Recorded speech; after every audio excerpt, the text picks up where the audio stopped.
Gràcies, Enric. Bé, benvinguts a la Comissió d'Innovació Indústria 4.0 del 22 @. Recordeu que avui és un dia interessant perquè tenim 3 magnífics experts, com us explicava l'Enric, però recordeu que dintre de la Comissió d'Innovació l'objectiu és que pugueu fer preguntes i que pugueu resoldre les qüestions que d'alguna manera ens anem plantejant. Una d'elles és el finançament. En aquest cicle de finançament de projectes d'innovació hem passat ja per una primera sessió amb el secretari general d'Indústria, que ens va explicar d'alguna manera la visió des de l'estat espanyol. Avui tenim un debat molt més en profunditat. Són 3 persones amb 3 perspectives.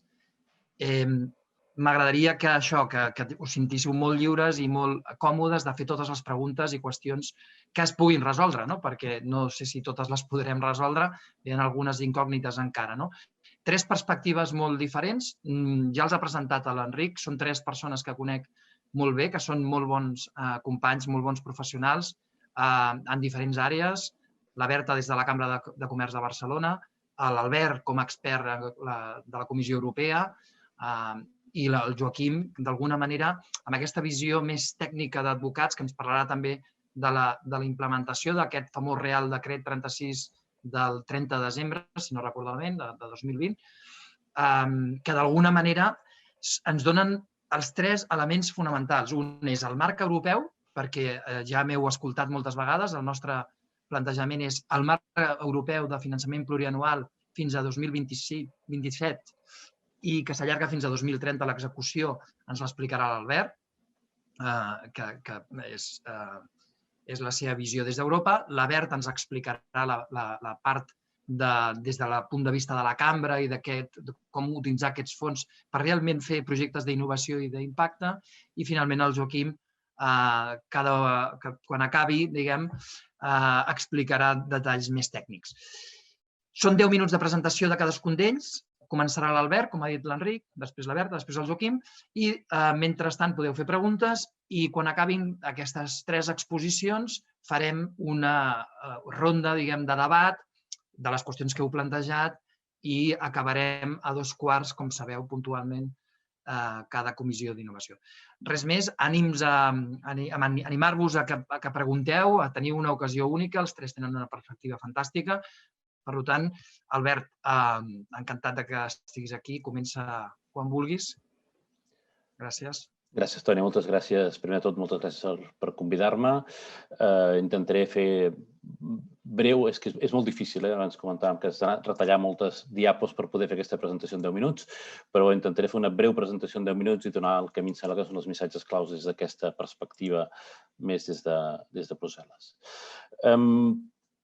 Jo volia començar per comentar que la Comissió Europea o la Unió Europea sempre fa plantejaments a llarg termini. Nosaltres que estem acostumats a pressupostos a molt curt termini, estem amb uns pressupost que pel que fa al marc financer plurianual va des del 2021 fins al 2027, que, com deies abans del Toni, de fet és el 2030, i tenim el Next Generation, que és aquest reforçament temporal extraordinari, aquesta gran oportunitat que se'ns presenta, que, tot i que, com estem dient, parla del 2021 a 2023, de fet, estem parlant sempre que afegim 3 anys per l'execució. Aquests són els anys en els quals els diners estan programats a Brussel·les i després hi ha 3 anys més per acabar-los de gastar. Per tant, tenim Next Generation fins al 2026 per poder gastar. Tenim tots els fons del marc financer plurianual fins al 2030 per poder-los gastar. És a dir, que en qualsevol cas el primer missatge que jo volia donar és tinguem una perspectiva de llarg termini. Ara hi ha com molt interès per captar els fons Next Generation de la primera fornada, està bé, ho hem de fer, però no oblidem que el que seria important és que tots aquells que estem aquí avui tinguéssim una mirada una mica més llarga i diguéssim, escolta, on vull veure, on veig la meva empresa, on veig aquest ecosistema innovador que hi ha al 22 al 2030. I, per tant, igual que la Comissió Europea planifica a molt llarg termini, jo crec que nosaltres també hauríem de fer aquesta planificació a molt llarg termini, evidentment aprofitant les oportunitats a molt curt termini que puguem tenir. Jo els poso tots dos. Ja veureu que tot i que avui parlem de Next Generation, a mi em sembla que també és important no oblidar que estem en un marc financer en el qual hi ha diguem-ne, de fet, hi ha més diners en el marc financer plurianual que en el Next Generation i, a més, en el Next Generation, com després us explicarà el Joaquim, a vegades hi ha préstecs, a vegades hi ha subvencions. Quan parlem del marc financer plurianual parlem només de subvencions. Veieu que són moltíssims milers de milions d'euros que estan disponibles. La Comissió Europea organitza el seu pressupost per polítiques i, per tant, en algunes d'aquestes polítiques, evidentment, hi encaixen perfectament, segur, tots els projectes innovadors que teniu sobre la taula. La Comissió Europea, en aquest plantejament de llarg termini, el que fa és marca una sèrie d'eixos. Us els he posat tal com els posen ells, tot i que alguns són una miqueta estranys, però ara ho veurem, no? Però hi ha una sèrie de paraules que hem de començar a utilitzar. Evidentment, hi ha tot un eix de recerca, desenvolupament i innovació, i aquí hi ha molts diners en aquest àmbit. Hi ha un altre eix que seria el que anomenem la transició climàtica i digital, o la transició climàtica i la transformació digital. Aquests són dos eixos claus que hi ha en totes les polítiques europees els propers 10 anys. Per tant, tots els projectes que vagin en aquesta direcció tenen moltes possibilitats d'obtenir un finançament europeu. Hi ha el Fons de Recuperació i Resiliència, que és un dels elements d'aquest Next Generation, que en parlarem després. Després hi ha les polítiques de cohesió i la política agrícola, que jo entenc que aquí avui no hi ha ningú que li pugui interessar la política agrícola, probablement, però la política de cohesió sí, perquè aquí hi ha el FEDER, i en el FEDER hi ha diners destinats a empreses en molts àmbits. Evidentment, la lluita contra el canvi climàtic i, finalment, l'últim que a mi em sembla una miqueta curiós, que és la protecció de la biodiversitat i la igualtat de gènere, que no sé per què la Comissió Europea els posa junts, però vull deixar clar que són ells que els posen junts. Jo amb això sóc innocent. Vist això, deixeu-me passar un moment al Next Generation. Jo us poso només el que són els àmbits d'Europa. Després ja veureu amb la Berta i el Joaquim els que marca el pla espanyol. També veureu que no acaben d'encaixar del tot, és a dir, tot això encara està en procés. Europa marca una sèrie d'àrees, no sé com s'hauria de traduir, flagship areas, àrees insígnia. Per cert, aquesta diapo està treta, copiada de la web en castellà de la Comissió Europea, o sigui que ja podeu anar veient en quin idioma s'ha treballat, depèn de quins programes. I aquí hi ha una sèrie d'àmbits molt clars. Veieu que estan lligats a això que dèiem, a la transició ecològica i a la transformació digital, fonamentalment. Però molts d'aquests elements són perfectament, diguem-ne, probablement encaixen molt bé amb les empreses que hi ha en el 22 @ i, per tant, jo penso que sí que són uns temes que veieu que esteu, d'alguna manera, les empreses que estan en ecosistemes innovadors estan al cor del que són les polítiques europees pel futur. D'alguna manera, la Unió Europea ha fet el plantejament de dir no es tracta només de sortir d'una altra crisi, el que es tracta és de crear la capacitat de tornar a ser competitius al món, i això passa clarament per la digitalització i, a més, per tot el que és l'anomenat Green Deal, és a dir, per tot el tema de la transició ecològica, que és el nom que s'ha servit actualment. Per tant, aquests àmbits, qualsevol projecte que tingueu en aquests àmbits, segur que estarà tant en el pla espanyol com en el pla, diguem-ne, amb altres programes que pugui finançar la Unió Europea directament. I després veurem el pla espanyol com funciona amb això. Quan parlem de diners, i em perdonareu que jo des de la perspectiva d'haver treballat a Brussel·les directament sempre encoratjo tothom a no tancar-se només en els fons que gestionen en el país. Hi ha una part dels diners del pressupost europeu que gestionen els estats membres, és el que se'n diu la gestió compartida. Aquí trobem el Next Generation, però hi trobem altres programes que us poden interessar, com el FEDER, mentre que hi ha tota una sèrie d'altres programes que en diríem de gestió directa de Brussel·les, que són els que s'han de demanar allà, i que també són molt interessants. És a dir, que sempre recomano a tothom, no us quedeu només amb allò que podem demanar a la Generalitat o allò que podem demanar a un ministeri a Madrid. Molt sovint val la pena plantejar-se d'anar directament a Europa a demanar diners. I, per tant, jo en aquest sentit sí que voldria, breument, ja sé que avui parlem de Next Generation, però sí que m'agradaria posar-vos alguns programes que podrien eventualment ser interessants, com pot ser Horitzó Europa, per descomptat. Horitzó Europa per a empreses innovadores és que és directament adreçat a vosaltres, amb l'avantatge que Horitzó Europa molt aviat començarà a llançar convocatòries, que a més hi ha plans de treball que estan ja publicats, és a dir, que podem saber per on van els trets, podem començar-nos a preparar, però hi ha altres programes que també podem treballar, com Erasmus+, o com el COSME, de suport a les pimes, o depèn de quins àmbits, Europa Creativa, o aquest nou programa, que encara haurem de veure com funciona, el EU for Health. És a dir, si us plau, intentem, d'acord, Next Generation sí, i els altres programes també. És a dir, jo, que estic realment intentant-ho fer en 10 minuts, inclús potser al final aconseguiria fer-ho amb menys, jo el que volia era acabar amb 3 frases fetes, aquesta petita breu introducció, després podem debatre. La primera és, i lligat amb aquesta diapo, no poseu mai tots els ous a un sol cistell. Jo crec que això és poc prudent, tothom ho sap. Hi ha un altre element que em sembla que és molt important pel Next Generation, i després ho veurem, que és que la unió fa la força. És a dir, que estem parlant, sobretot pel Next Generation, de projectes forts, de projectes grans. Per tant, val la pena pensar que no hem d'intentar treballar sols, hem de treballar amb altra gent, hem de ser capaços d'agrupar esforços amb altra gent. I després, com que vaig veient la premsa cada dia parlant molt de Next Generation, sí que una recomanació d'amic, no vengueu la pell de l'os fins que l'hagueu caçat. Que jo veig molta gent fent-ho aquests dies i recomanaria a tothom. En projectes europeus aquesta és una norma bàsica i és que anuncies el projecte quan l'has guanyat. Que això sí que penso que no tothom és capaç de mantenir la mateixa prudència. No és una crítica a ningú, és només una recomanació que us faig. En tot cas, treballar en fons europeus per mi és un repte apassionant, com m'apassiona a mi els castells. És un repte apassionant, crec que val la pena fer-ho, que tenim una oportunitat per davant. Ja en teníem d'oportunitats, però aquesta vegada és una oportunitat extraordinària i, per tant, volia acabar amb aquest missatge positiu d'animar a tothom a treballar-hi. Ara, això sí, com els castells, s'ha de treballar dur, s'ha de treballar fort, a saber en quin lloc estàs en el castell i a vegades comences a la pinya i després potser agafes papers més importants. Vull dir, això sí que no t'ho regalen, perquè si intentes fer precipitadament, doncs el castell cau. I amb això passo la paraula a la Berta i després ja debatrem. Gràcies, Albert.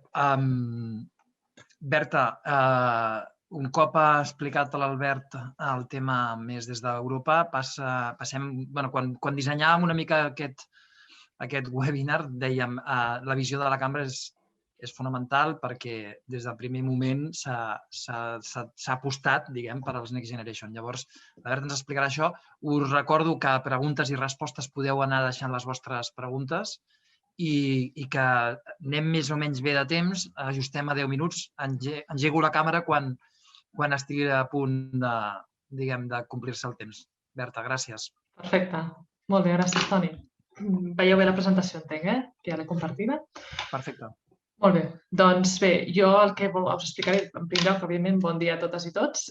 Jo em centraré sobretot en aspectes clau d'aquests fons Next Generation i les oportunitats específiques per a les empreses. En primer lloc, comentar que aquests fons Next Generation estan subjectes a l'elaboració i la negociació d'un pla de recuperació que cadascun dels estats membres ha d'elaborar, presentar a la Comissió Europea perquè sigui aprovat per tal de poder rebre aquests fons. O sigui, estem ara en aquesta fase, diguéssim, de preparació de plans de recuperació per part dels estats membres. En el nostre cas, evidentment, és el govern espanyol qui ho està treballant. És un pla que s'ha anomenat España Puede i s'està treballant sobretot en això, en aquesta definició d'àmbits estratègics, de polítiques palanca i també programes específics per poder acabar presentant a la Comissió Europea perquè sigui aprovat. Llavors, un cop rebem aquests fons, una mica com es canalitzaran, és el que us he intentat posar en aquesta diapositiva, els fons arribarien a nivell de l'estat espanyol a través dels pressupostos generals de l'Estat i es distribuirien més o menys un 50% a nivell de ministeris i l'altre 50% a les comunitats autònomes i entitats locals.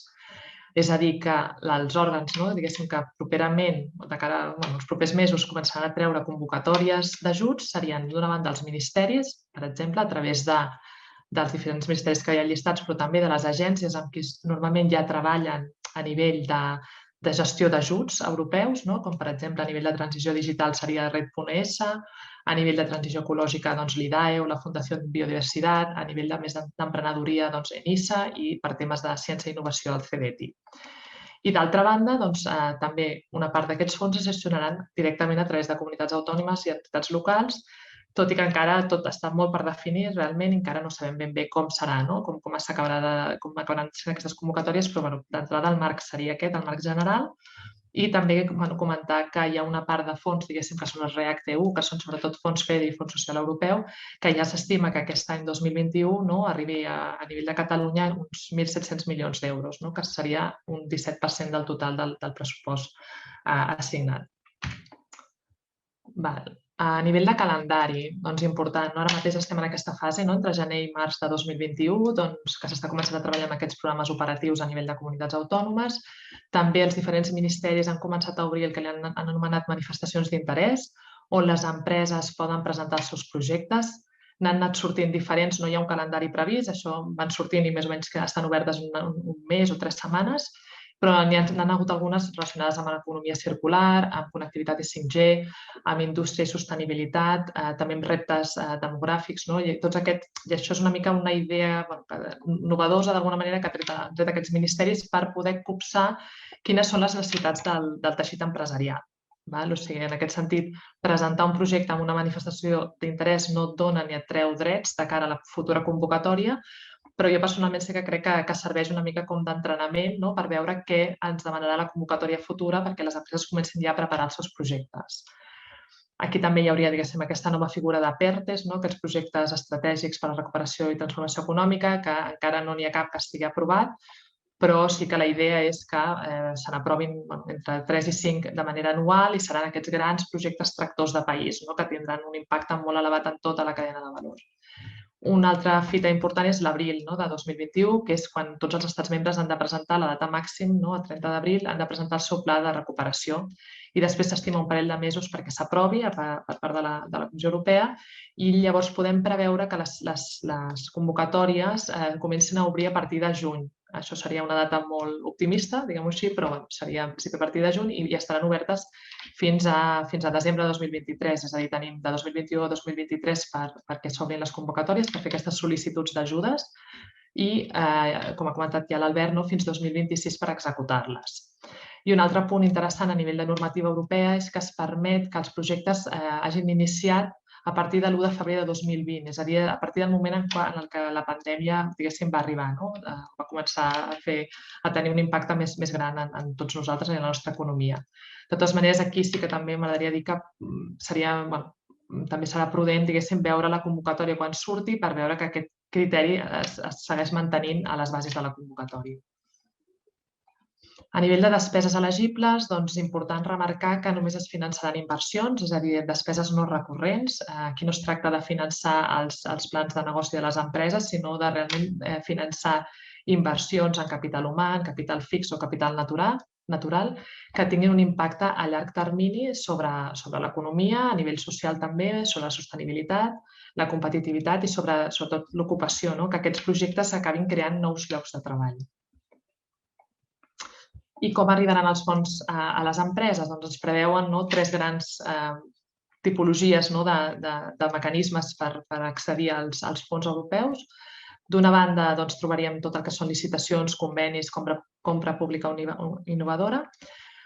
Després hi hauria tot el que és la cooperació público-privada, aquí aquesta nova figura que comentava abans, d'aquest PERTE, que és un nou mecanisme que s'inclou dins d'aquest Reial Decret Llei 36/2020, però també consorcis público-privats. I, per últim, les convocatòries per projectes, que això és el que ja coneixem habitualment, igual que també les licitacions, però en el cas de convocatòries per projectes sí que m'agradaria destacar que és una via habitual, que hi ha empreses que ja hi solen participar i que jo també encoratjo que a vegades tenim projectes que encaixen molt bé en una convocatòria perquè ja coneixem la convocatòria perquè és un CDTI, que presentem, que surt la convocatòria cada any, doncs també animar-vos a que tingueu en compte que aquestes convocatòries seguiran existint i que seran convocatòries que tindran un reforç a nivell de pressupost, estaran dotades amb una major dotació pressupostària per part d'aquests fons Next Generation EU i que possiblement també hi hagi convocatòries noves, que també, a banda de les habituals, hi hagi la possibilitat que s'obrin convocatòries noves. Aquí alguns punts clau és la intensitat de les ajudes, aquest cofinançament. Penseu que la majoria d'aquestes convocatòries s'hauran de cofinançar amb fons de les empreses. No seran al 100%. Això és important quan pensem en aquestes inversions. També caldrà veure quins criteris de valoració tenen aquestes convocatòries, també quins KPIs de seguiment ens estan demanant, quins criteris de justificació. Igual d'important és preparar una bona proposta com després executar-la correctament i que les despeses acabin sent elegibles. Això és un tema que els que hem participat en projectes europeus ho tenim molt clar, perquè realment pot ser, si una despesa es considera inelegible, doncs aquella despesa no la pots justificar i no reps aquells diners. I després, sobretot, tenir en compte també el marc d'ajudes d'estat, que pot ser un limitant a l'hora de rebre fons europeus. I llavors, ara mateix que us estic explicant, no hi ha convocatòries com a tal obertes, però què es pot anar fent mentrestant? Les empreses ja poden començar a treballar. D'una banda, analitzant quina tipologia de projectes d'inversió volen fer de cara a futur, en els propers 3, 4, 5 anys, analitzar aquest pla d'inversions empresarial, que vagi molt en línia, evidentment, amb l'estratègia de l'empresa, amb aquelles àrees d'interès, veure si les àrees d'interès de l'empresa encaixen amb aquestes flagships que comentava l'Albert i també amb aquest pla de recuperació que està treballant l'estat espanyol i establir aliances estratègiques. Això és clau, aquest treball en consorci que comentava l'Albert també, començar a treballar, si el meu projecte necessita d'una universitat, d'un centre tecnològic o una administració pública per poder tirar endavant, o altres empreses que em puguin ajudar, clients, proveïdors, doncs també començar-ho a treballar ara. Ara és el moment de començar a crear aquestes aliances.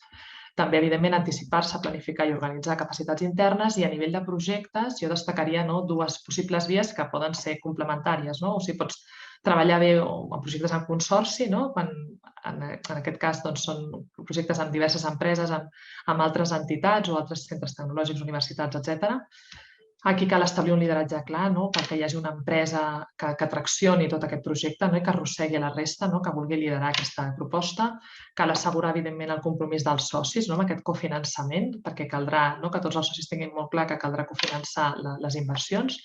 I ara mateix el que es pot fer, evidentment, també col·laboració pública o privada, tenir-la molt en compte, i ara el que es pot anar fent, diguéssim, és presentar aquesta tipologia de projectes en consorci a les manifestacions d'interès que estan traient els diferents ministeris.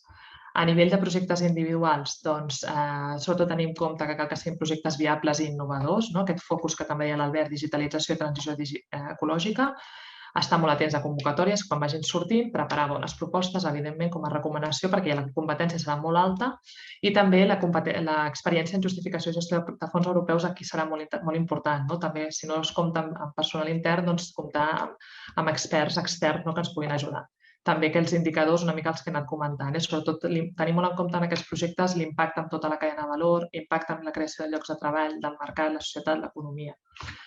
A nivell de Catalunya, només comentar breument que la Generalitat de Catalunya està fent aquesta recopilació de projectes, per ara n'ha presentat aquests 27 projectes emblemàtics, i segueixen recopilant projectes, és a dir, que si teniu projectes que poden encaixar amb aquestes línies estratègiques, amb aquests criteris de priorització també que ha establert la Generalitat, doncs jo us animaria que seguiu presentant propostes. Des de la cambra, amb això també us podem assessorar. El que estem fent nosaltres és, d'una banda, divulgar la informació de la qual disposem. Tenim un apartat específic en el nostre web, on també tenim webinars, tenim petits vídeos informatius, també un apartat per convocatòries, però sobretot és això, és veure com encaixa el vostre projecte. Aquestes fitxes que demana la Generalitat cal veure que encaixin molt bé amb l'estratègia europea i amb l'estratègia de l'estat espanyol per tenir el màxim d'èxit quan obrin les convocatòries. I fins aquí ja veig la cara ja veig que ha aparegut el Toni i ja no us explico res més, ja parlarem, si de cas, després durant el debat. Gràcies. Gràcies, excel·lent. Jo crec que la visió que estem agafant és la que us hem anat comentant a tots els membres de la comissió. Gràcies, Berta, perquè ens dona una profunditat, diguem, en tot el tema de l'Espanya Puede, del que està fent la Generalitat, i després han arribat ja preguntes. Et farem algunes preguntes que ja han arribat directament adreçades a tu. Ara ens toca parlar amb el Joaquim Llimona, escoltar-lo més aviat, sobre temes més tècnics que d'alguna manera ell explicarà i estan basats en la seva visió des del punt de vista més legal. I ja en els últims 10 minuts que ens expliqui aquesta és la seva visió, farem el debat i el torn de preguntes. Joaquim, moltes gràcies. Quan vulguis, no et veiem encara. Veiem la presentació, però no et veiem, Joaquim. I aquí. Ara et veiem. Ara em veieu. Perfecte. Benvingut, quan vulguis. Molt bé, moltes gràcies. En primer lloc, a banda d'agrair que m'hagueu convidat a participar en aquest debat, també felicitar el 22 de raó per la iniciativa, perquè jo crec que és un tema. Bàsicament parlaré del Next Generation. L'Albert Sorrossal ha dit una cosa que jo estic completament d'acord. Hi ha una concentració de fons molt importants en aquest programa o en aquest conjunt de programes agrupats sota Next Generation, però tampoc hem d'oblidar que estem a l'inici d'un nou període de programació i que hi ha altres possibilitats, l'Horizon Europe, el LIFE, el Digital Europe, etc. Hi ha tota una sèrie de programes i després també el que són els fons estructurals convencionals per Espanya. Hi ha molts recursos. D'aquesta primera imatge us voldria destacar que en els propers anys hi haurà una multiplicació dels recursos que la Unió Europea dedica a ajudar a empreses i altre tipus d'actors a través dels seus programes i que aquesta multiplicació de recursos serà especialment important en el cas de Catalunya, que per la nostra situació de desenvolupament econòmic rebem relativament pocs fons estructurals i, en canvi, rebrem o podem rebre una quantitat important de fons que procedeixen d'aquest Next Generation Unió Europea. És un programa extraordinari, és un programa per fer front a una situació extraordinària i això també determina alguna de les característiques. Per exemple, hi haurà un control important sobre l'adequació dels projectes a les finalitats. Pensem, una altra característica d'aquest programa és el fet que no es financia com es financien habitualment els programes de la Unió Europea, que és a través del pressupost i indirectament a través de les aportacions que els estats fan al pressupost, sinó que es financia a través de l'emissió de deute europea. És un programa que financia la Unió Europea, no els estats. I això farà que hi hagi, per entendre'ns, un control específic important. Com s'implementa aquest programa a Espanya? Algunes coses s'han dit i passaré molt per damunt. El 5 d'octubre es va presentar el Pla de Recuperació d'Espanya, que és el que es va conèixer com Espanya Puede, amb una sèrie d'eixos, de polítiques i línies d'acció, amb 4 palanques, amb 10 polítiques i amb fins a 30 línies d'actuació. Es va presentar aquest pla i, en paral·lel, la Unió Europea va avançar en l'aprovació d'instruments per reglamentar i establir determinats requisits en els programes nacionals de recuperació, el que és el programa de recuperació espanyol i el de la resta d'estats que es beneficien, diríem, d'aquests fons. Es va aprovar un reglament sobre el Next Generation i al febrer del 2021, i aquest el voldria emfatitzar més, s'ha aprovat el reglament del mecanisme de recuperació i resiliència. I ho dic perquè estableix una sèrie de requisits que incideixen molt directament en com s'hauran de fer les coses en els diferents estats membres. Ja s'ha explicat que el 30 d'abril és el deadline per presentar el pla espanyol i el pla italià i el dels altres estats a la Comissió. Però sí que voldria emfatitzar que el pla no és només això, per entendre'ns, això i els projectes i la distribució o els àmbits o les prioritats que es vulguin establir, sinó que aquest pla que s'ha de presentar també incideix en les reformes que s'han de cometre, perquè la Unió Europea considera que, a banda d'establir una sèrie de prioritats i d'àmbits d'actuació on intervindran els recursos europeus, els estats han de fer una sèrie de reformes estructurals perquè aquestes intervencions tinguin un efecte realment en el temps i suposin un canvi qualitatiu. Després hi haurà tot aquest període de negociació. La Comissió ha de validar el pla i el Consell de Ministres l'ha d'aprovar per majoria qualificada. Hi ha un tràmit que és que els parlaments dels estats han de ratificar no el pla, sinó la capacitat d'endeutar-se per finançar el pla de la Unió Europea. I això s'està fent i això hi ha hagut algun temor que algun país pogués posar algun tipus de trava i obstacle, però s'està fent en el seu ritme. La previsió quina és? Que al setembre, octubre, el pla estigui aprovat, però aquí jo crec que el govern espanyol va prendre la decisió d'inscriure en el pressupost per l'any 21 una mica més de 27.000 milions d'euros, que és la suma que li correspon rebre de la Unió Europea pel Next Generation l'any 21, i d'aquesta manera, pel que entenem i pel que intuïm, es podran començar a obrir les primeres convocatòries al mes de juny. Jo crec que això és important.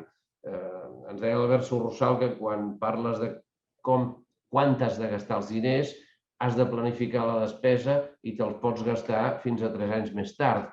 Però sí que és veritat que tots aquests fons i tots aquests programes insisteixen molt en que una part molt important d'aquests recursos com a mínim es planifiqui la seva execució i la seva despesa d'una forma bastant immediata. Per tant, és important que es faci un esforç perquè les convocatòries puguin sortir el més aviat possible i tots aquests projectes que s'estan donant a conèixer d'una forma formal, informal, els que arriben a través de les manifestacions d'interès, altres que surten a la premsa, hi hagi un moment que trobin una convocatòria concreta publicada en el BOE o en el DOC o en el diari que correspongui, que estableixi una sèrie de característiques i que permeti, diríem, presentar el projecte. Entre aquest any i el que ve s'han de distribuir el 70% dels fons, la qual cosa no vol dir que s'hagin de gastar, però s'han de distribuir i a partir del 23 el 30%. I com ha dit la Berta, les despeses són elegibles des de febrer del 2020, és a dir, des de just abans de l'inici de la situació de tancament, de confinament per la pandèmia en els diferents estats de la Unió Europea. Això és un esquema del pla de recuperació per a Espanya, sobre el qual tampoc insistiré massa més perquè jo crec que n'hem anat parlant. Però cal destacar que l'import més important, més significatiu i on hi haurà més marge és el mecanisme de recuperació i resiliència. Els 12.400 milions del REACT-EU estaran bàsicament destinats a l'àmbit de la sanitat, bàsicament. I, per tant, on les empreses tindran més joc serà en el mecanisme de recuperació i resiliència. El pla, com dèiem, està distribuït en 10 polítiques i hi ha tota una sèrie de línies d'acció i, a més, hi ha una distribució del pes del pressupost de cada una de les polítiques. Hi ha aquests 4 eixos vertebradors, després hi ha els flagships de la Unió Europea, més o menys es venen a correspondre, però sí que voldria destacar una dada que ho estableix aquest reglament 2021-241. El 37% dels recursos s'han de gastar en el que són mesures vinculades amb la transició ecològica i el 20% amb el que és la transformació digital. La resta queda més indefinit, però és important que tinguem en compte que una part substancial d'aquest pressupost s'ha de gastar amb el que són les prioritats que té la Unió Europea per al proper període de programació. I amb això em vinculo amb alguna cosa que deien. És un pla que és per recuperar les economies de l'impacte del Covid, però també està vinculat al que són els objectius de la Unió Europea. Veig que estic ja en el límit del temps. Intentaré ser molt breu perquè hi ha coses que ja s'han dit. Jo crec que els fons Next Generation no són fons territorialitzats, com són els fons estructurals, i, per tant, la capacitat de decisió pilotarà molt sobre l'administració central de l'Estat. De fet, el reglament aquest 2021-241, l'únic que diu en un article i d'una forma indeterminada és és que es promourà un diàleg amb les autoritats regionals, autoritats locals i altres actors per debatre una mica com s'ha d'orientar el pla. Per tant, jo crec que el govern central tindrà un paper important. Una altra cosa és que hi hagi una part de la gestió d'aquests fons que es delegui a les comunitats autònomes. Per mi la qüestió important és quin marge de maniobra tindran en el marc d'aquesta delegació les comunitats autònomes.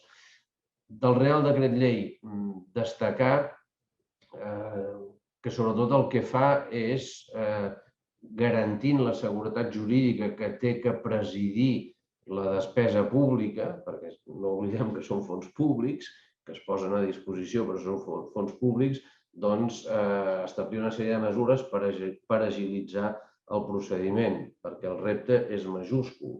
El repte és gastar una quantitat enorme de diners, com a mínim planificar la despesa d'una quantitat enorme de diners en un temps molt reduït. I atenció, perquè amb això voldria enfatitzar un punt d'aquest reglament que us esmentava, en les normes europees plana una gran preocupació perquè aquests diners es gastin d'acord amb els objectius del Next Generation i plana una certa preocupació sobre mesures de frau fiscal, sobre conflictes d'interessos, etc. Per què ho enfatitzo? Perquè hi haurà una vigilància, sens dubte, de la comissió amb tota l'execució i amb tots els projectes que executin aquest pla. Sobre les convocatòries, la denominació és lleugerament diferent, però correspon exactament al que us ha explicat la Berta Pérez. Hi ha aquests PERTEs, però hi ha una cosa que voldria aquí sí que enfatitzar, i ja passo a la darrera diapositiva. Llegint la premsa, a banda de tenir la impressió que la pell de l'os l'han venut abans de caçar-lo, sobretot les empreses que no són tan grans, les mitjanes, les petites empreses, poden tenir la impressió que tots els diners ja estan assignats, i això no és així. Els diners s'assignaran bàsicament a través de convocatòries, a través d'incrementar el pressupost de convocatòries d'entitats com el CEDETI, per exemple, o a través de convocatòries noves específiques, etc. Després hi haurà projectes que, per la seva gran complexitat, els PERTE s'articularan d'una forma diferent. Però, atenció, no hi ha cap PERTE aprovat. La premsa diu que no s'han aprovat. Es presenten idees que poden ser objecte de PERTEs o que poden requerir un PERTE.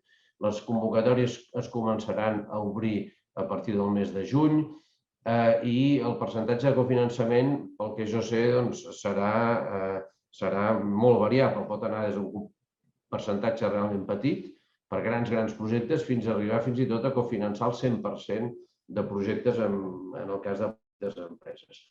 En qualsevol cas, no tots els fons, malgrat el que sembli llegir-se a la premsa, estan ni molt menys decidits i distribuïts.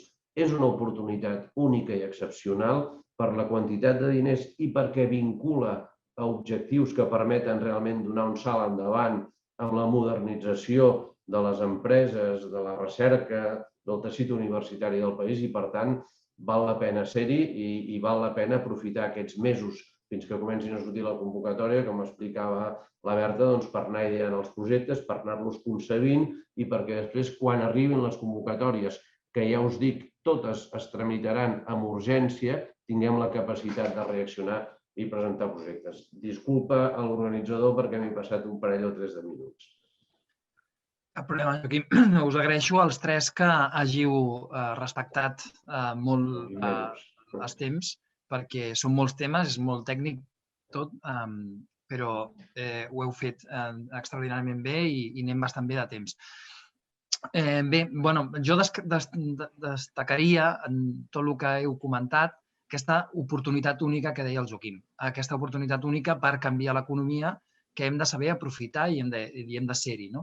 Hi ha diferents perspectives, ara ho veurem durant el debat, però deixeu-me començar per les preguntes directes que s'han fet, que ja hi ha algunes que s'han fet, i la primera és recordar si hi haurà convocatòries a l'abril o maig, hauríem de tornar a recordar-ho, quin és el calendari. Li pregunten directament a la Berta si no s'espera cap convocatòria a l'abril o maig. I ho pregunta l'Helena Huarta. Hola, Elena, què tal? Encantada de saludar-te, perquè ens coneixem a més. Però sí, jo us comentaria, sí que és cert que hi ha, diguéssim, dins els pressupostos generals de l'Estat hi va haver un avançament de diners, uns 26.000 milions d'euros que es van avançar als pressupostos generals de l'Estat d'aquest any amb la idea de poder obrir convocatòries abans, no? Aquesta és una mica la idea inicial que hi havia des del govern espanyol. Però també, d'altra banda, parlant directament amb les persones que porten tots aquests temes a nivell també de ministeris, sí que tampoc el que no volen és començar a obrir convocatòries abans que el pla de recuperació estigui aprovat, perquè aquí hi ha el perill de que després de les despeses aquestes no siguin elegibles, el que comentàvem. Llavors, jo personalment crec que s'esperaran realment que aquest pla estigui aprovat per començar a obrir convocatòries. Jo crec que inclús que juny és una data bastant optimista, perquè encara hi ha molta informació que cal acabar de treballar, convocatòries s'han d'acabar de dissenyar, i jo personalment no esperaria moltes convocatòries abans, sincerament, a no ser que siguin convocatòries, com dic, habituals que ja treuen post-edeti, que aquestes potser sí que les avancen, però no noves convocatòries. Sí. Gràcies, Berta. De l'Helena Huerta, també de Moventia, per dels tres, pregunta si tiene alguna idea de qué aspectos puntuarán en las convocatorias de ayudas genéricas que salgan bajo formato competitivo. No sé si algú dels tres, Albert, veig. Jo penso que en aquest sentit el que hem d'esperar són convocatòries similars a les que hem vist fins ara. És a dir, que jo crec que almenys el que són les convocatòries habituals, jo crec que això seran com les que es llancen habitualment, com dèiem, el CET és un bon exemple, o convocatòries d'aquest estil. Per projectes molt grans, com els PERTEs, aquí sí que es demanen altres criteris, com que hi hagi diverses comunitats autònomes juntes, és a dir, que això sí que pot ser una miqueta especial. El que jo sí que diria és que probablement es demanaran projectes d'una certa dimensió. És a dir, que hi haurà potser algunes convocatòries molt específiques per pimes i per autònoms, però jo espero també que hi hagi moltes convocatòries en què s'esperarà que hi hagi cooperació i que hi hagi una certa dimensió. Ara, és que, com deia el Joaquim, hi haurà molts tipus de convocatòries diferents llançats per organismes diferents, amb criteris diferents i amb inclús això, amb percentatges de cofinançament diferent, és a dir, que caldrà esperar a veure-les. En aquest sentit, el que podem fer és preparar les idees de projecte i veure amb quins podem aliar, que jo crec que aquest és el camí de moment d'aquí a l'estiu. I quan comencin a sortir ho anirem veient. Malauradament és que no tenim més informació. Joaquim, tu tenies... Aixecaves la mà? No, sí, complement del que diu l'Albert i amb el que he dit abans. Jo crec que un element important perquè aquest Next Generation s'ubica en un context determinat és la necessitat amb tots els nivells de projectes innovadors. És a dir, un objectiu, per exemple, és l'eficiència energètica. Perquè un projecte d'eficiència energètica pugui rebre subvencions no ha de ser un projecte convencional, ha de portar alguna innovació que justifiqui la concurrència de recursos públics. També estic d'acord que en termes generals seran projectes d'un cert import, la qual cosa és una oportunitat molt interessant. Estem parlant que es multipliquen els recursos.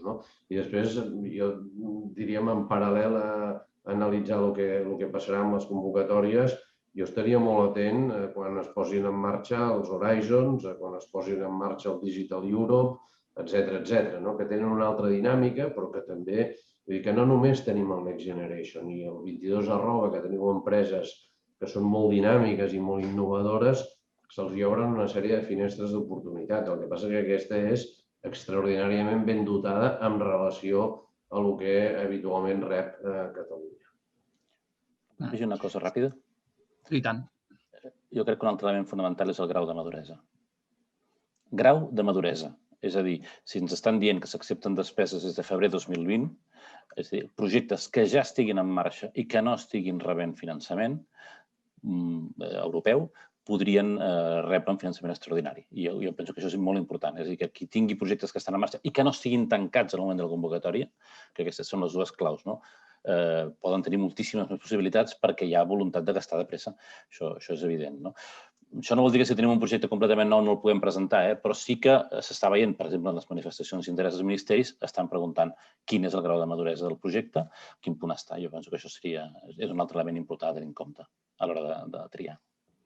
Sí, jo aquí també només afegir que a nivell de... També crec que és interessant, sobretot això, revisar quines manifestacions d'interès hi han obert i quins criteris demanaven, perquè allà ja et dona una pista del que et demanaran a nivell d'indicadors, per exemple. O sigui, demanaven això, creació de llocs de treball, quina és la dimensió territorial del projecte o quina és la...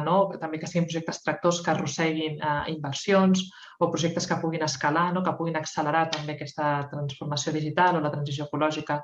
I allà ja et donava una mica de pistes d'indicadors molt orientats a medi ambient i això, a tenir un impacte a nivell també de l'economia territorial i també a nivell social. En aquest sentit, el 22@ és un lloc singular on s'ajunten moltes coses en molt poc espai. Hi ha una alta concentració, molta densitat, hi ha una massa crítica de talent o d'empreses, diguem, d'alguna manera, de la nova economia. I tenim empreses, tenim startups i tenim institucions, centres de recerca, centres d'investigació, universitats. És a dir, dintre de tot aquest, petites empreses, grans empreses, és a dir, hi ha una varietat molt gran. En aquest sentit, us preguntàvem si veieu quina és la possibilitat, que ja ho heu anat esmentant, quina és la possibilitat que es pugui participar per aquestes empreses petites, mitjanes, que tinguin un projecte i que potser no han arribat a una manifestació d'interès o que no han pogut presentar a la Generalitat en aquests 27. Quines possibilitats estan obertes ara per ells, per a aquestes empreses, per a aquestes startups o institucions? No sé, Berta, si vols començar. Sí, home, ara mateix possibilitats com a tal no hi ha perquè no hi ha convocatòries obertes, i això crec que ha de quedar molt clar, que no estan obertes, llavors ara mateix no n'hi ha dins del Next Generation. Evidentment, cal mirar que hi ha altres convocatòries, les que obren habitualment cada any, segueixen obrint, CDETI segueix traient convocatòries, o ENISA, vull dir que hi ha altres possibilitats. Jo crec que també és una bona oportunitat tot aquest tema mediàtic que està movent el Next Generation, perquè empreses que mai s'havien apropat a les convocatòries d'ajuts, doncs potser ara s'informin més de quines possibilitats tenen. En aquest sentit, jo crec que possibilitats n'hi ha de cara a Next Generation, evidentment, més endavant, però sí que, evidentment, crec que és això, és informar-se bé d'altres possibles ajuts i, com dèiem, ja sigui a nivell regional, estatal o, evidentment, a nivell europeu, que també hi haurà molts fons. De fet, per exemple, acaba de tancar una convocatòria que jo sé que hi ha hagut algunes entitats catalanes que s'han presentat per digitalització d'empreses turístiques en el marc del programa COSME, que va tancar la setmana passada, si no ho recordo malament. I jo sé que hi ha algunes entitats catalanes que s'hi han presentat i que, això sí, a través diguem-ne, d'associacions o d'entitats, donarà suport a la digitalització de pimes turístiques. És a dir, que hi ha petites convocatòries que s'estan ja arrencant. Penseu que en aquells dos que distingia entre els programes de gestió directa i els de gestió compartida, tot el que són fons estructurals tampoc s'han aprovat els programes FEDER. És a dir, que no, perquè és que ni el marc legal no està aprovat. Per tant, en aquests moments que puguin llançar convocatòries de projectes europeus, a no ser que l'estat espanyol les avanci, però només poden ser les de Brussel·les. COSMES, Erasmus, Horitzó Europa. Ni FEDER ni Next Generation no poden en aquests moments llançar, o el fons de recuperació, no poden llançar convocatòries com a tals. Com deia Però això no vol dir que no hi haurà oportunitats, és que ens hem de preparar perquè sí que hi seran les oportunitats per les petites empreses. Això és segur. No sabem quan les llançaran, aquesta és la qüestió. Joaquim, vols afegir alguna cosa? No, jo crec que més enllà que el calendari, és a dir, hi ha una sèrie d'incògnites, des del percentatge de finançament, com s'organitzaran les convocatòries, etc. Però el que sí que em sembla important és el fet que, per exemple, fa 15 dies o 3 setmanes la Generalitat presentés una llista més o menys de 27 projectes, no exclou, i la Generalitat, quan hi parles, t'ho demana explícitament, que puguis seguir enviant idees de projectes, sigui en un marc que és la manifestació d'interès, o sigui d'una forma més informal.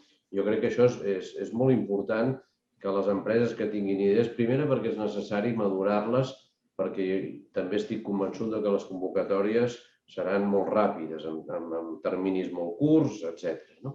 Però en qualsevol cas també perquè, a banda que és important llegir una manifestació d'interès per saber per on van els objectius, diríem, que en aquell àmbit estableix l'Estat, jo crec que també, en base a les manifestacions i els projectes i les idees de projectes, per ser més precís, que les empreses, els centres de recerca, les institucions enviïn, també això pot donar idees per orientar les convocatòries, per veure on realment hi ha les necessitats, per veure on realment hi ha les capacitats de fer coses noves. Si en un àmbit, doncs la majoria de projectes, en el sector, per exemple, de la indústria càrnica catalana, que té una sèrie de problemes molt vinculats amb el que és la transició ecològica, etc., doncs hi ha una sèrie d'idees de projectes i van més o menys per al mateix terreny, doncs això dona una idea de per on poden anar les convocatòries.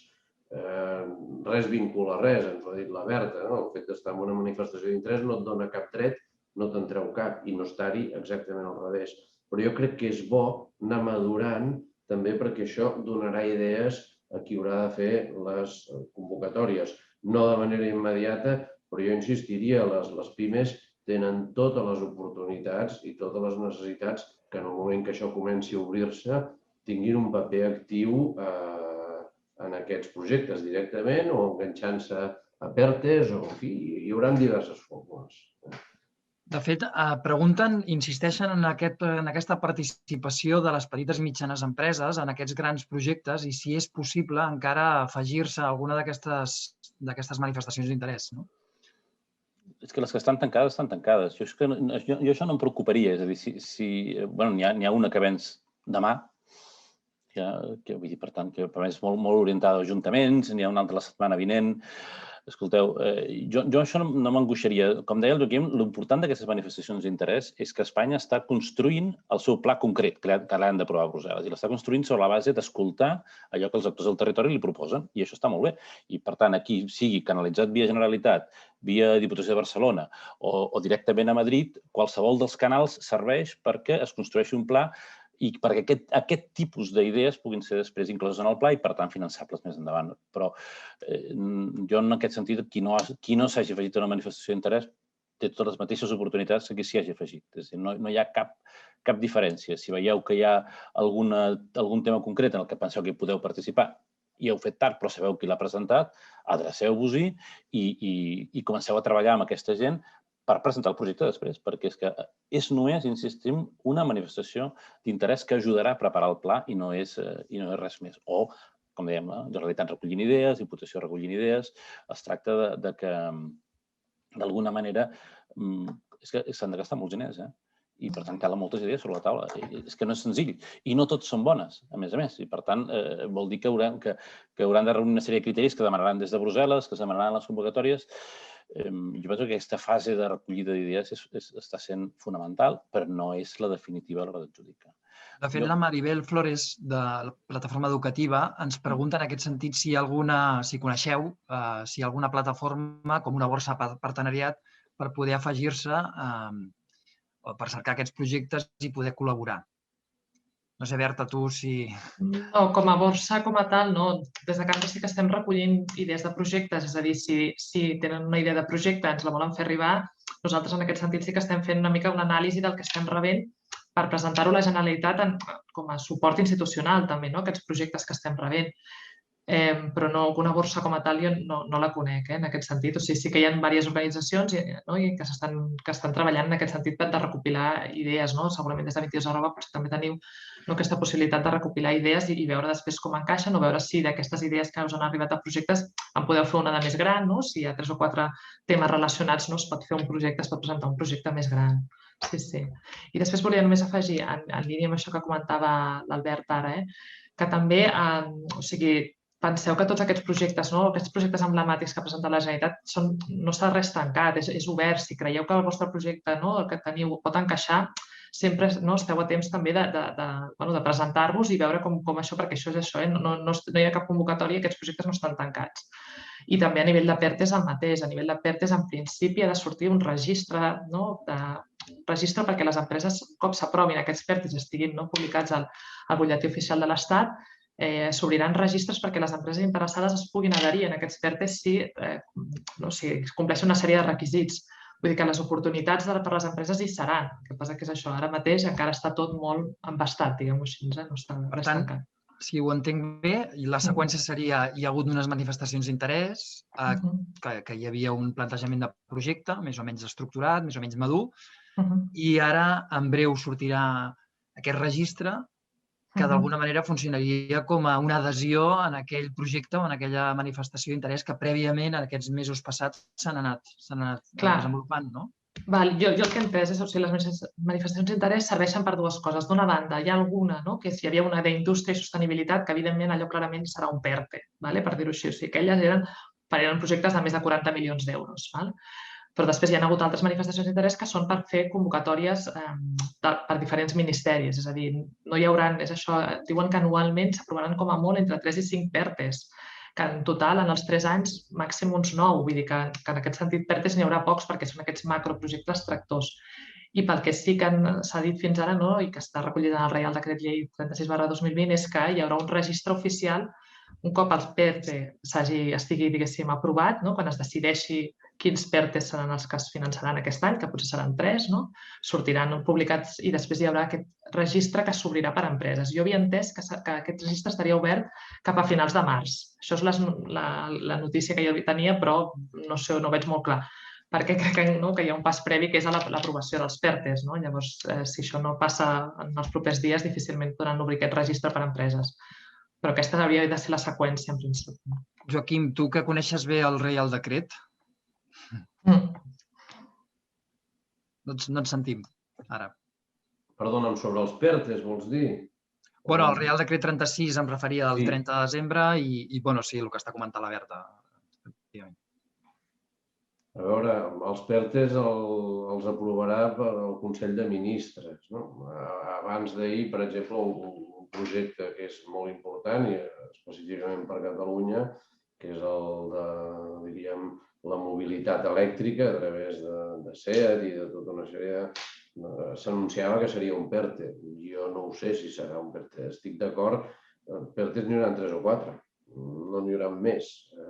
I aleshores es crea un registre, en ell s'han de registrar i en ell la gent que vulgui col·laborar i que vulgui participar d'alguna manera s'hi pot inscriure i el PERTE s'anirà conformant. Un PERTE, per definició, és un pla multiactors, que hi ha d'haver algú que el lideri, però que tingui, a més, un PERTE no només són empreses, han de barrejar actors de diferent naturalesa. És a dir, ha de ser empresa, ha de ser centres de recerca, universitats, per què no administracions, etc., entitats diverses.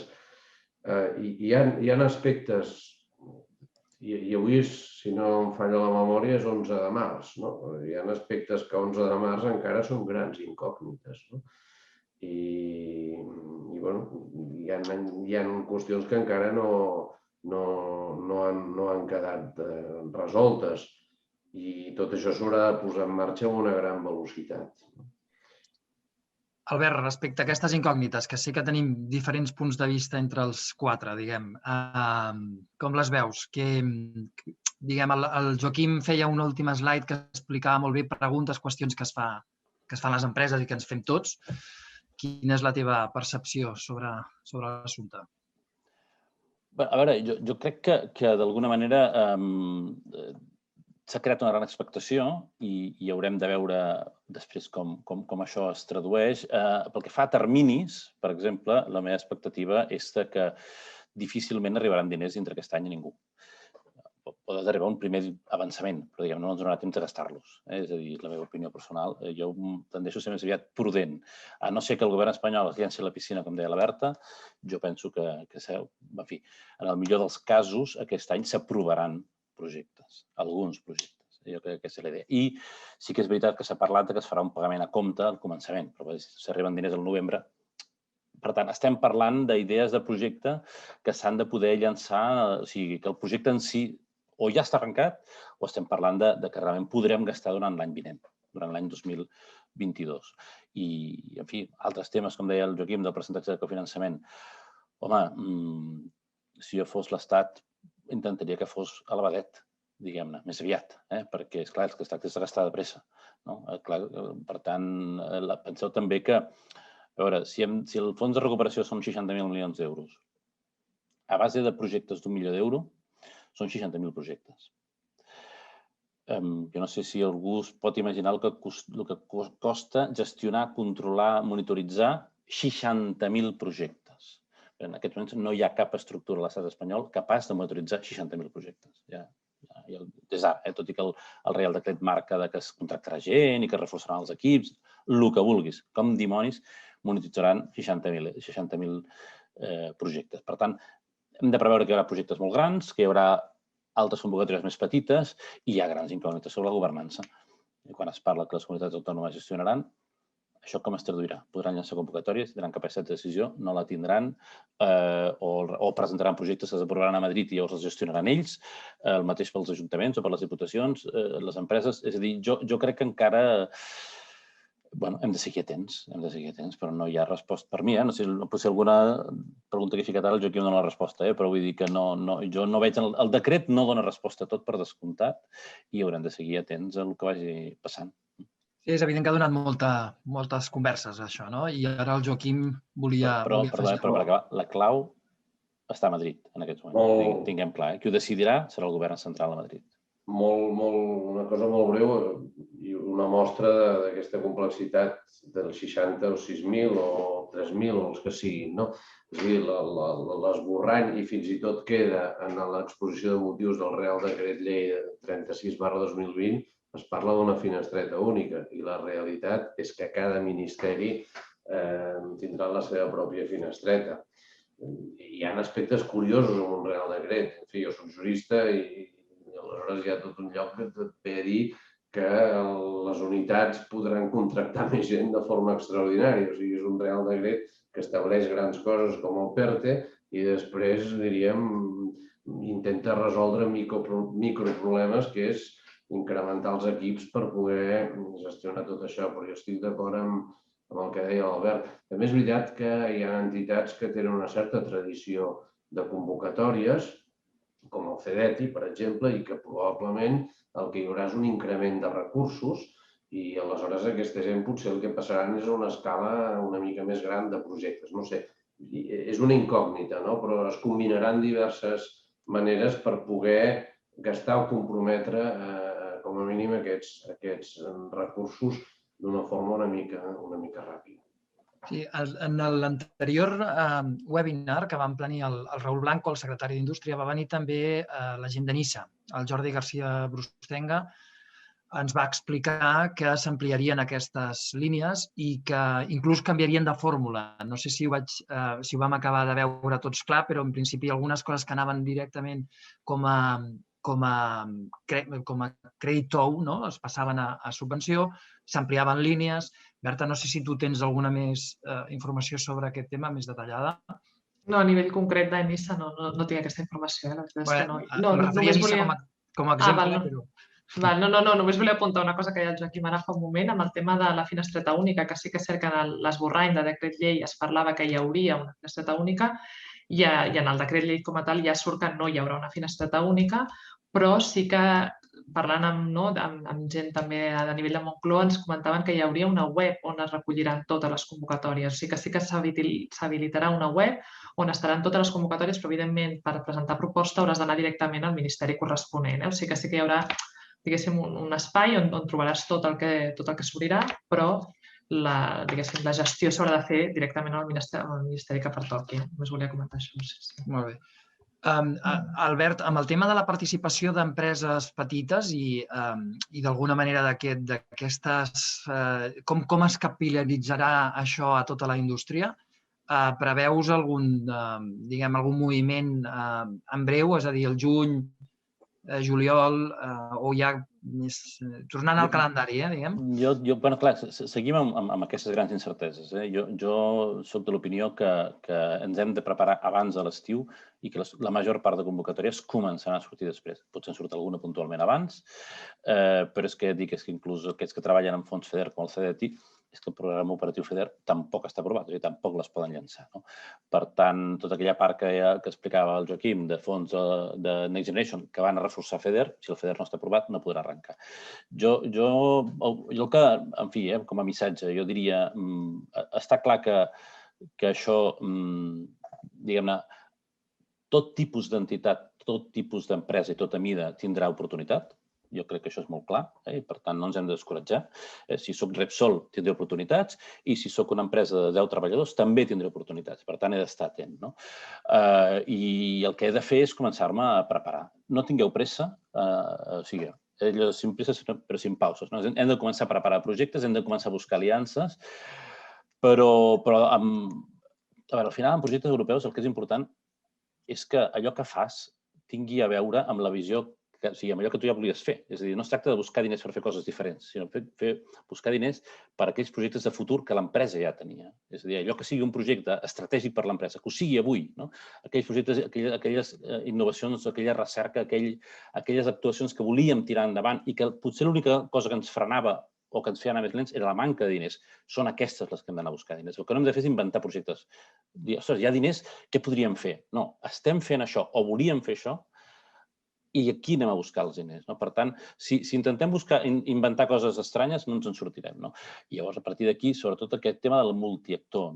Vull dir, estic treballant en projectes europeus, sempre parlem de la quàdruple hèlix i la quíntuple hèlix i totes les hèlix agudes. Vull dir, és evident que estem parlant de projectes en què haurem de buscar col·laboració entre pimes, entre universitats, centres de recerca, administracions públiques, etc. Per tant, anem a analitzar quins projectes ja tenim al cap o quins projectes ja estem duent a terme i a partir d'aquí, sobre la base del que ja existeix, que són aquest plan Espanya Puede, les directrius de la Comissió Europea, les manifestacions d'interès que ja hem vist, etc., ja podem començar a orientar quins ens sembla que podrien encaixar. Mira, escolta, si estem fent una cosa que encaixa bé amb aquesta política palanca del plan Espanya Puede. Ostres, doncs comencem-hi a treballar.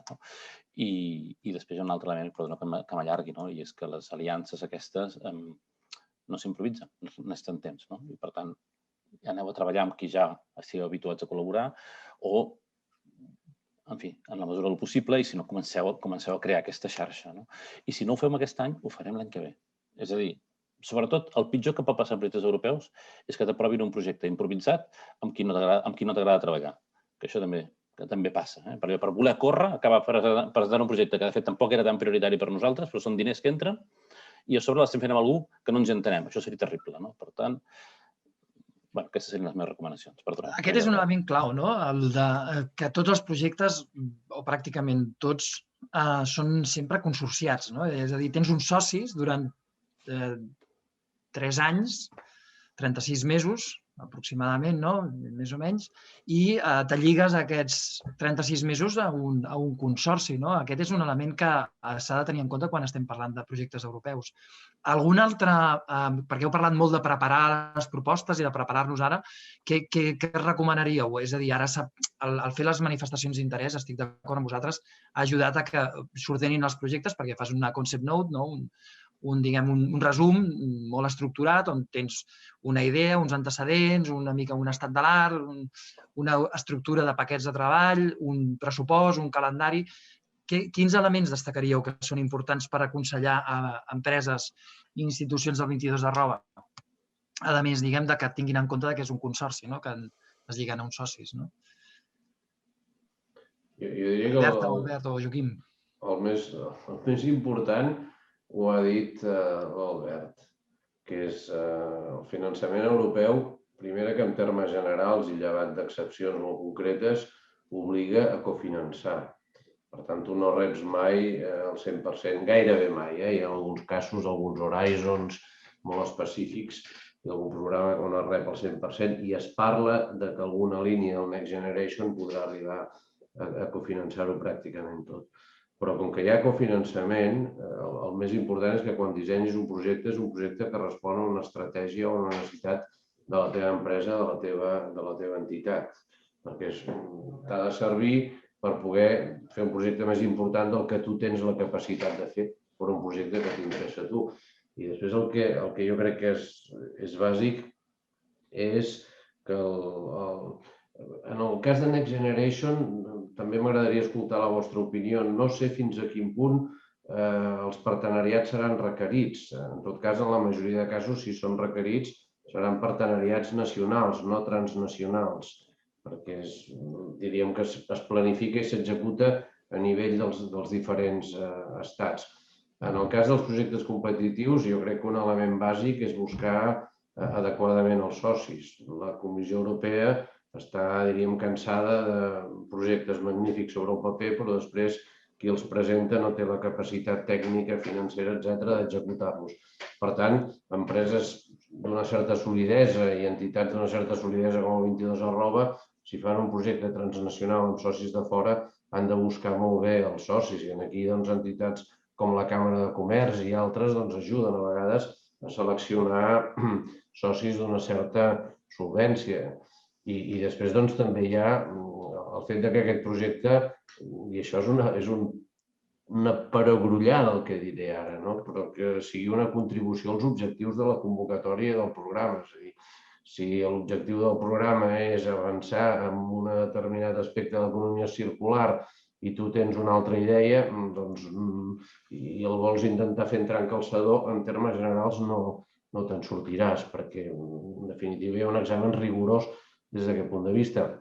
I finalment, també hi ha un altre aspecte. Els projectes s'han de presentar amb un llenguatge, amb una forma, amb una estructura determinada. És a dir, un projecte ha de ser bo i adequat per la convocatòria, t'ha de servir a tu, o això és el primer, t'ha de servir a tu. Si és en partenariat has de tenir bons socis, els has de conèixer i han de ser solvents i després l'has de presentar bé. L'has de presentar bé des del punt de vista de la forma. Els formularis de la Unió Europea tenen unes estructures, és com un arbre, no? Comences amb el tronc i després el vas multiplicant i tot això ho has de fer. El pressupost, a més, la majoria de projectes, si no tots, es presenten d'una manera que encara que hi hagi uns cèntims de discordància no te'ls admet. Per tant, el pressupost s'ha de treballar d'una forma molt correcta. Hi ha aquests aspectes més formals. Però, per resumir molt, escolta'm, el projecte t'ha de servir a tu. Ha de ser realment una aportació que et permeti fer alguna cosa que tu tens interès, que et serveix pel teu creixement, per la teva consolidació, etc. I això jo crec que tota persona, tota entitat que vulgui fer un projecte ho ha de tenir en consideració, perquè si no, després dius, bueno, jo ara què faig amb aquests diners? A qui dedico del meu equip a fer això? Això amb empreses no passa mai, però amb alguna entitat pública a vegades ha passat. Fan un projecte o s'assumen un projecte i després, bueno, i ara qui me'l fa aquest projecte? Perdoneu.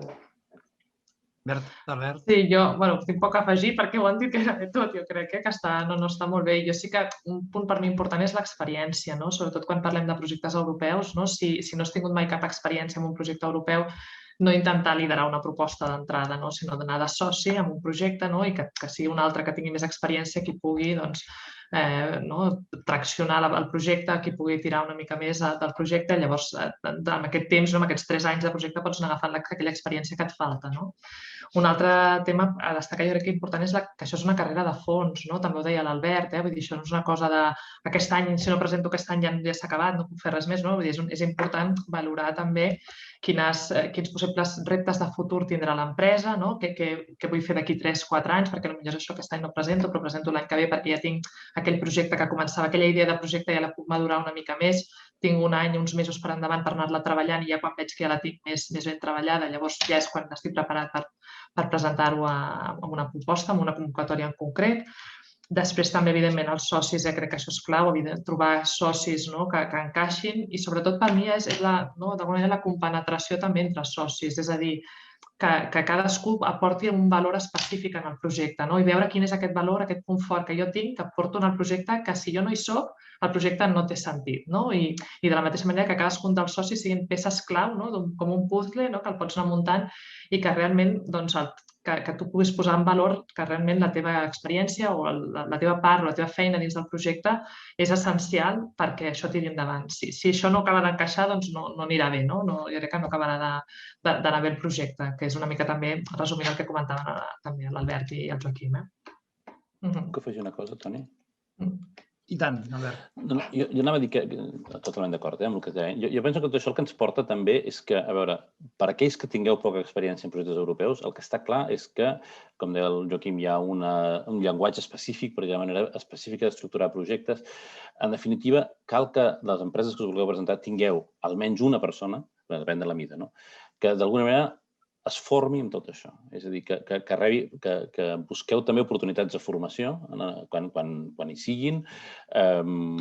Jo he vist molts projectes, o a vegades parlant amb entitats que volen presentar projectes europeus, i quan els comentes, escolta, quins són els objectius del projecte, quins són els resultats esperats, i tenen un projecte molt bo i no saben formular-lo. No saben escriure-lo adequadament perquè sigui aprovat. Per tant, jo crec que aquí sí que hi haurà, suposo, i sobretot a mesura que s'acostin les convocatòries i, per tant, pugui haver-hi també més elements, hi haurà oportunitats de formació. Potser la cambra no s'està preveient d'organitzar-ne alguna o, no sé, vull dir, algú a la Generalitat, pot ser, no ho sé. Segur que hi haurà oportunitats de formació. Jo diria, especialitzeu una persona amb això, que hi hagi una persona que sigui el responsable d'estar atent a les oportunitats, de formar-se, d'aprendre. Jo crec que aquesta seria una recomanació que es pot fer des de ja. Perfecte, gràcies. La Mercè Segur, que per cert t'agraeix, Albert, la directora executiva d'Arts Directors Club of Europe, que t'agraeix l'experiència, que també és estrany que en europeus no tothom té una bona experiència sempre i ella t'agraïa l'ajut que li has donat, el suport que li has donat. Fa molts anys, Doncs, aprofitant aquest agraïment, també fa una pregunta sobre el 22@ si oferirem una plataforma entre els socis per fer aliances. Estem treballant, no tenim, diguem, una estructura tan definida com la que té la cambra, per exemple, que ha construït la Berta o està construint la Berta. Nosaltres ho estem canalitzant a través de les comissions, de la comissió, òbviament, de la que estem avui, que és la d'Innovació i Indústria 4.0, però també la resta de comissions estan treballant en recollir propostes i en juntar, diguem, diferents iniciatives i diferents empreses per poder tirar endavant aquest tipus de projectes. També dir als membres de la Comissió d'Innovació que hi ha uns grups de treball que estem començant a posar en marxa en projectes europeus amb una sèrie de verticals. Hem començat amb mobilitat. A més, la Cambra té un hub industrial de mobilitat sostenible també i volem establir col·laboracions per veure si es poden fer aquest tipus d'espais comuns per poder definir projectes.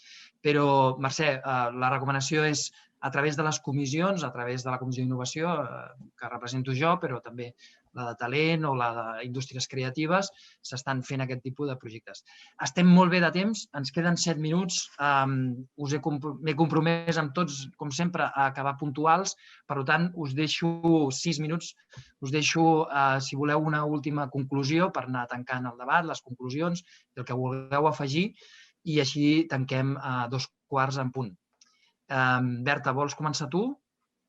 Sí, perfecte. Sí, com aquelles final remarks, no? Exacte. Lisa's Lab, no?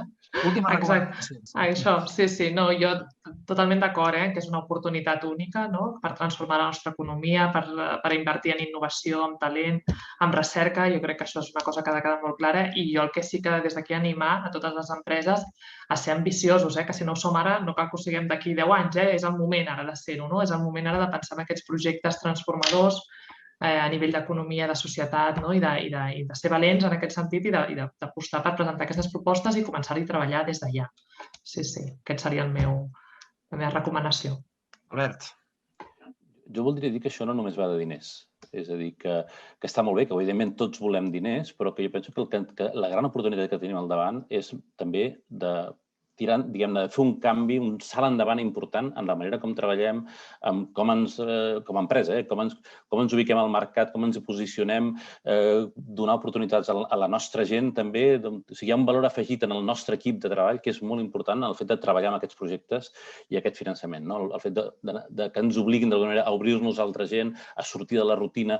Per tant, jo crec que encoratjaria tothom, evidentment, té més experiència, podrà fer projectes més grans o en funció de la mida, però, si us plau, val la pena, és molt enriquidor fer projectes d'aquest estil i, a més, et donen diners. Ajuda a aixecar les expectatives, no?, a fer projectes europeus, perquè al final és tot tan excel·lent. És molt enriquidor, vull dir que jo no conec ningú que ho hagi fet, molt poca gent, que després, ostres, és que realment és un cercle virtuós, no? Hi ha algú que sempre diu que és molt dur i que té una visió una mica més negativa, però Però bé... Però aquests són els responsables financers de les entitats, els que han de justificar els calés. En el nostre cas no és així. Aquests són els que pateixen, la resta ho poden disfrutar. Sí, els financers sempre pateixen, això és... Joaquim, última aportació per tancar i conclusions des de la teva perspectiva. Primer, efectivament, hi ha més que diners. Hi ha estats que el balanç en projectes europeus és neutre, perquè per Noruega, Liechtenstein, Islàndia, que per participar en els programes han de pagar una contribució específica, però l'important d'estar en un programa, d'estar en un projecte, és el que aprens també. És evident que uns mals socis són una mala companyia, però entrar en un bon partenariat et permet créixer, no només rebre diners, sinó créixer, innovar, etc. I aquesta també és la filosofia de tots aquests projectes. Quan estem parlant dels programes europeus, no només es preocupen del medi ambient o la recerca o d'afavorir la indústria, la innovació, sinó es preocupen de promoure partenariats, integració i intercanviar experiències.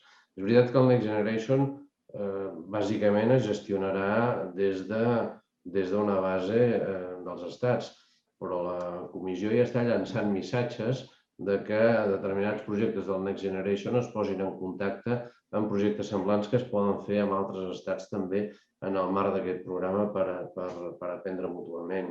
És una oportunitat única. No hem rebut mai tants diners i espero, i perdoneu perquè pot semblar paradoxal, que no en rebem mai tants, perquè el que justifica aquest programa és una situació que ha tingut un impacte molt negatiu.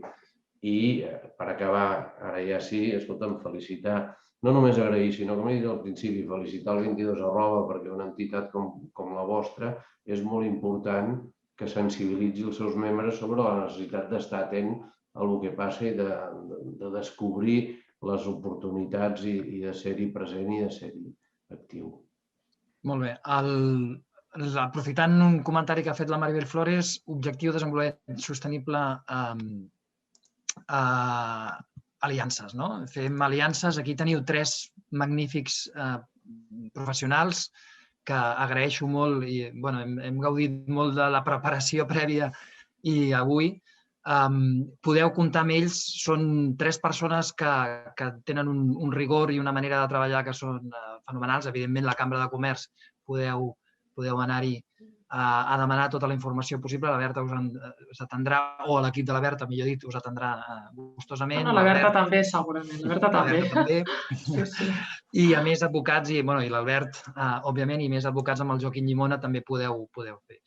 Aquí al 22 ja sabeu el que us comentava. Nosaltres estem treballant en la mesura del que podem des de les comissions per fer aquests projectes i després fer aquestes aliances dels objectius de desenvolupament sostenible que està comentant la Maribel amb tots vosaltres. Us encoratgem a fer aquest canvi d'impacte cap a la innovació, cap a la transformació digital.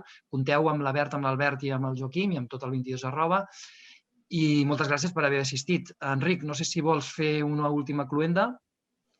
Bàsicament agrair-vos, agrair-vos tant a tu com a coordinador dels projectes europeus de l'associació com als nostres convidats, la Berta Pérez, l'Albert Sorosal o el Joaquim Llimona, que són aquella gent que per nosaltres són de total confiança i per suposat són els nostres referents, amb la qual cosa, tant amb ells com la resta de companys que tot seguit ens estan acompanyant durant aquests webinars, doncs són la nostra gent de confiança. Per tant, com deia abans, i Antoni, millor coordinador que tu, lògicament, així que, i sobretot coneixedor del tema, que al final també dintre d'una associació sabeu que hi ha gent que toca molts escenaris, però sempre és bàsic i fonamental, i més en aquest moment, per la reactivació econòmica i per la creació dels nous models, tenir aquesta sensibilitat i aquesta empenta.